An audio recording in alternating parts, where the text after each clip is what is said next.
All right, well, so once again, good morning, everyone. Happy Monday. It'll be a fun week this week, given the action on Friday with Powell speaking about how he wanted to inflict some pain in the markets, and pretty much everyone got pretty scared at that. Again, it was pretty much bearish engulfing across the board, but we kind of, not that we anticipated any of that talk at all, but just chart-wise the last week or two, we've kind of been talking about how this major run-up really wouldn't be surprised if it's going to change at some point. And we got the news that the pain trade is kind of starting. So the easy trade is over. We're back into like that pain trade where we want to try to catch those lows, where you really need to just let everything kind of settle out. Of course, with these very dramatic days, these bearish engulfing days, you can get those relief days the following day, but you don't want to get trapped into those chasing, and I don't expect us to reverse this entirely, but if we did, you don't want to be in the camp buying 420 versus 400 because it's a bullish engulfing day, which I don't think would be the case anyways. But we're seeing that we're going to continue to trade in this range for the foreseeable future.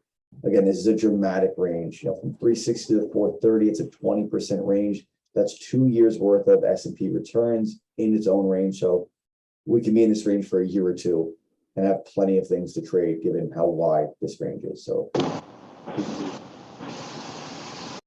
another couple, more down days like we had on Friday, we're back near support, and we should expect a shakeout of this 360. We shouldn't really expect that to hold perfectly because, again, when Jerome Powell says there's a fire in the movie theater, no one's walking out orderly. People are running out, freaking out when it's just a fire alarm.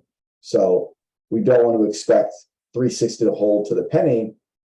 If we do really pull back into this range, just like when we tickle resistance and push a little bit higher, we should expect a little bit more to the downside because, again, on the downside, people again are more afraid. So again, some sectors worth reviewing. Again, utilities, we talked about how we want to take profits into the retest. I think this is, again, just hammering those lessons of why we want to do that. As soon as utilities sort of roll back under that prior retest area, was the best time to take profits. And now it seems like we're going to kind of pull back into this. It's a huge range utilities are going to trade in. And again, it's broken record. Industrial, same thing. Dramatic run up. We want to start taking some profits into major resistance. We saw it with the Dow. We had this profit taking area here for the last 2 or 3 weeks as it was running up into this, and this was the area to take profits. And now we're seeing that was, obviously right. Same with the NASDAQ, running into resistance. A little bit of that push higher that kind of makes those new traders going to chase, and then they fade the move. We've seen this time and time again. So we just want to be more aware of it when everything looks the most beautiful and most perfect. We want to know that's the time we need to be playing more defense and not trying to get aggressive. Again, strong sectors has been energy. It seems like with this inflation fears and everything that Powell's trying to do, energy is going to probably be the main beneficiary of this. And maybe we potentially that bounce back to all-time highs. Again, weak sectors, I'm not going to go through them all. It's all very obvious, all down 2, 3, 4%, all bearish engulfing, all within their own ranges. And again, most of these sectors are in the upper end of their range still. There's nothing really to do up here. We need to wait until they come into support and look for it to shake out lows and turn back up. For swings, again, my only swing was this ASII. Again, it looked amazing on Thursday. It looks horrible on Friday. And I will more than likely be stopped out probably 9:35 this morning once it shakes out to 66. And that, that is what it is. But I'll still buy this again back up to 68 in time. A couple of big picture ideas. Again, most names are smoked. So more just stocks deep on the radar. eBay, we saw this huge breakdown stage. We saw the change to the base that's been forming, stage 1 base. You want to buy up through that base as it goes into a breakout stage back to those prior highs. Again, probably not anytime soon, probably not until the next earnings, but want to keep on the radar. Same with this EL, another big base. Again, scanning the names that I saw this weekend, there's a lot of bases out there, and that's what leads me to believe that we can shake out these lows, but I don't see a major breakdown through 360 and continuation of the downside because there is just so many bases out here. And a lot of these things have already pulled in enough that to expect them to basically bear flag this base and break lower, it's kind of hard to ask that given the percentage moves that a lot of these companies have already had. And then on the flip side, again, we had this little trade, a little Mickey Mouse trade in Pepsi, this little blue sky breakout. And now we want to keep an eye on the sneaky buyback if and when this thing wants to trade back up through 177 in time. So there's a couple that I'm keeping an eye on. Again, trade of the week is this LPG up through 16. Still keep an eye on Oxy, Duolingo through 100, this AOSL through 45, NBIX through 108, NOC through, we're just going to call it 500, this Calm, DQ, and this recent IPO, this Getty. So there's a couple names that he's keeping an eye on. My list is obviously much smaller. And last but not least, the lesson learned from last week was this Disney doesn't run after earnings, and we're seeing obviously market-related fade of the news. But why we want to wait for these earnings names to really set up, buying that arbitrary high the third day really isn't going to move a lot of times. When you get those gap ups, that this name still needs to develop, create resistance, and then eventually break through it in time. So with that, Heaven, I'll pass it over to you. If it's any member ideas, we can go over them now. Yeah, Chris has got a couple he's looking at for this week. The first one is COCO, COCO, through 1650. So cheaper name. I believe it's a more recent. Yeah, more recent IPO. Really, not really IPO. It's kind of like a soft level, but definitely see what he's looking at here. Again, with these cheaper names, with these more recent IPOs, I probably wouldn't buy 1650. I think, again, I see that was that IPO high there, and it kind of held here, but it seems really 1615 is what I was thinking. Yeah, so more again, and more so just because 1650 or 16, buying the half here, just giving it back to the figure, you're risking a few percent. So it's like, people are going to be more focused on that $16 number than the 1650, even though it did technically hold here and here, but the whole number is probably more significant as we've seen this last week. But you just got to remember that, that day one risk in this name. 10%, probably a little more. Well, if you're giving it to Friday's low, which was, almost 1450. Yeah, so over 10. So that's, again, you got to be very light in these because, again, day one, your risk is 10%. And day one, you're never going to risk, say, 10% in like Amazon. So those things you have to be aware of. But again, definitely a good chart. Yeah. Next one he's looking at is CVLG. What was it? Yeah, CVLG, yeah. Through 35. Okay, so this, like, way more major. Again, for me, this would just be buying 36. This has been setting up for many, many, many years. Almost a decade, a little less than a decade. But we have a major attempt, 2015, tries again, 2019, tries again, 2021, and now it's back up here again. So again, it definitely has ran a lot this year, but again, it's a strong stock. It's been setting up for a very long time. This through 36 looks phenomenal. But this is again one that, remember, it's been setting up for 8 years. It's probably not going to go tomorrow and never look back. So that's why I would just wait for 36 and just wait for when it's going to really go, versus buying 35 versus 34, getting stopped out, buying it again, getting stopped out, and then a year from now or 6 months from now, it then finally goes and you miss it. But this definitely through 36 couldn't be more A+. Yeah, chart looks great. Average daily volume is only 91K, which to me is an automatic pass personally, but if that works for Kusha, go for it. Next one is ASII.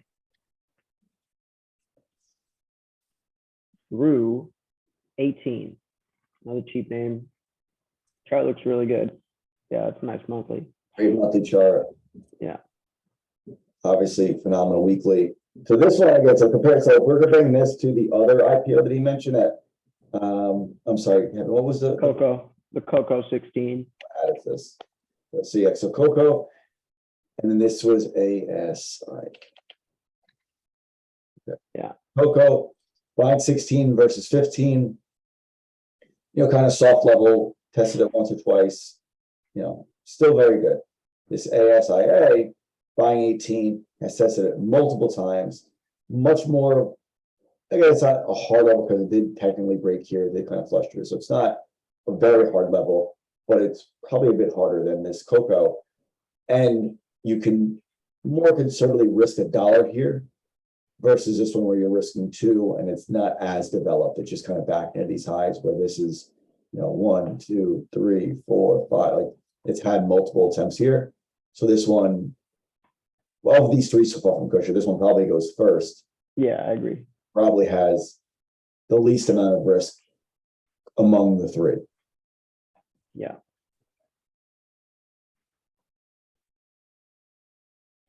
That's about it for member stuff. I'm really just kind of sitting back right now, just letting things find its footing. Obviously, a lot of names took a big hit on Friday, so things are kind of extended to the downside if you're trying to short, and then longs are kind of tough just because there's really no resistance that it's breaking out of or support that's really bouncing, no key support. One name that I am keeping a close eye on this week is the CELH, Celsius Holdings. So it had a strong breakout last week, kind of pulled back with the market, but I kind of want to see that previous all-time high level sort of turn into support, which it's starting to do that. It started to do that on Friday. It is gapping down today, so we'll see what it does there. But I want to see this one sort of consolidate and tighten up. I think that could be a nice one going forward for the rest of the year if the market wants to allow it. Sorry, I have a penny stock story for you, Evan. Hit me. And this is, well, Celsius was a penny stock. And Okay. I met a guy who bought an insane amount of Celsius years ago. I think it was like 100,000 shares at like 20 cents.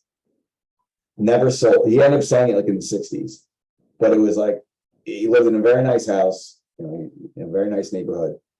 And he like gave me a Celsius drink. I never had them, so I thought it was like a Truly. And going on and on about it, and I'm like, damn, dude, like you really like this drink, like aggressively, or like really like talking this up. He's like, yeah, well, I made a bunch of money in it, this and that, blah blah. And he said, and he like tells me like the amount of shares, and I'm like, I know the price. I'm like, damn, like you have 100,000 shares. That's a crazy amount of, like, you have too many shares relative to this house, as nice as it is, for the price you would have paid. He said, no, I got it like 20 cents. I was like, oh shit, okay, so you're the one guy who made money. So he paid what, like 20 grand? He's got like 6 million in it now. No, so he's fully out. So he's he's out, but he got it to 6 million if he was buying it. Yeah, it's like in the 60s, he got fully out, and a buddy of his that was there had a GT4, which you obviously know how much it cost. And he was the friend who followed him on that advice, who also not the same amount of money, but like put some money in it and forgot to log in. And then like years later, the guy's like, oh my God, this thing's up, whatever. And the guy logged in and had maybe like 100 grand from, the couple thousand he put into it. So I'm like, you guys are the first penny stock guys I've met that actually actually did it right. But that was, I don't know if it's doing it right. I think it's just doing it by accident. Mostly is what it is. It was like, this isn't your first penny stock, so there's got to be the but I don't want to get into that. It's like, you want to tell me your $6 million story, I'll listen to it. Yeah. On you about it, but it was funny that he had it 20 cents, and he probably story, but that's my little penny stock story. Amazing. All right. Well, I think that's everything right now. I mean, Kush has got a couple other charts, but they're mostly on his just like on watch list, not really ready to go. I don't know if you want to go over those. I think the big thing here, again, there's 3 of us on this call. Sometimes there's 20. That's information of like how people's feelings are about the market. And it's not just us. It's like everyone else. When, if he says, I'm going to inflict pain on you guys, Powell, he's there to scare you, to, just scare the average, market participant. And you just don't want to, this is not the time we want to be running into the market. It's the end of the summer, do anything else that you can right now. And in 2 weeks, when everyone's back to school and everything picks back up, we'll find those 4 buybacks and back to normal. Yep. All right, guys. You guys have a good day today, and post any ideas in the chat. All right. See ya.